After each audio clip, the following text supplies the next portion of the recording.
একদিন হজরত মুহাম্মদ সাল্লাল্লাহু আলাইহিস সালাম তার প্রিয় কন্যা হজরত ফাতেমা রাদিয়াল্লাহু তাআলা আনহাকে ডেকে বললেন, হে ফাতেমা, এই মদিনায় এমন একজন কাঠুরিয়ার স্ত্রী থাকে, সে এমন একটি বিশেষ আমল করে, যে আমলের কারণে সে তোমার আগে জান্নাতে প্রবেশ করবে। পিতার কাছে এমন কথা শুনে হজরত ফাতেমা রাদিয়াল্লাহু তাআলা আনহা বললেন, আব্বাজান, এটা কিভাবে সম্ভব?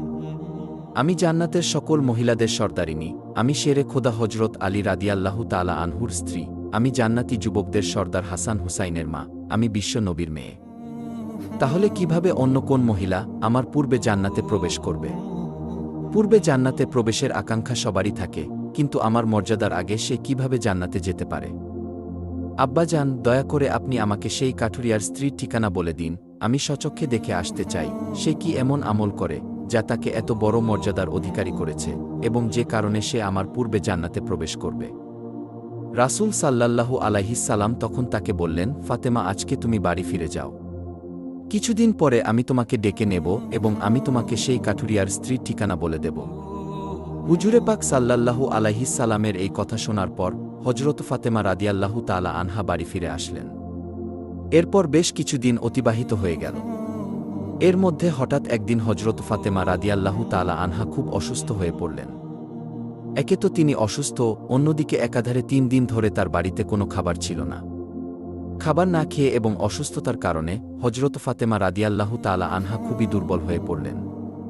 শেরে খোদা হজরত আলীর কাছে তখন কোনো অর্থ ছিল না, যেটা দিয়ে হজরত আলী কোনো খাবার কিনে আনতে পারত।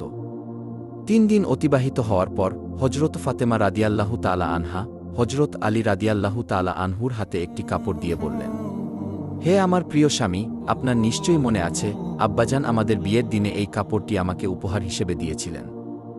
এটি আমার জন্য খুবই মূল্যবান এবং বরকতপূর্ণ একটি স্মৃতি। আমার মন চাইছে না এটি বিক্রি করে দেই, কিন্তু তারপরেও যেহেতু আমাদের ঘরে ৩ দিন যাবৎ কোনো খাবার নেই, তাই আপনাকে এই কাপড়টি আমি দিচ্ছি। আপনি এটিকে বাজারে নিয়ে গিয়ে বিক্রি করুন এবং সেই অর্থ দিয়ে কিছু খাবার কিনে আনুন।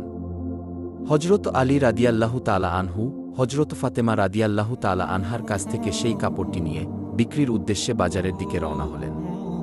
কিছুক্ষণ পর তিনি বাজারে পৌঁছে কাপড়টি বিক্রির জন্য বিভিন্ন ক্রেতাকে দেখাতে লাগলেন, কিন্তু কাপড়টি অত্যন্ত পুরনো হওয়ায় কেউ সেটি কেনার জন্য আগ্রহ দেখাল না। ফলে হজরত আলী রাদিয়াল্লাহু তাআলা আনহু খুবই নিরাশ হয়ে পড়লেন। তখন তিনি আল্লাহ রব্বুল আলামিনের দরবারে ফরিয়াদ করলেন, হে রব্বুল আলামিন, এই কাপড়টি অত্যন্ত পুরাতন, তাই কেউ এটিকে কিনতে চাইছে না। দয়া করে আমার এই সংকটের সমাধান করে দিন। আজ ৩ দিন যাবৎ রাসূল সাল্লাল্লাহু আলাইহিস সালামের কলিজার টুকরা হজরত ফাতিমা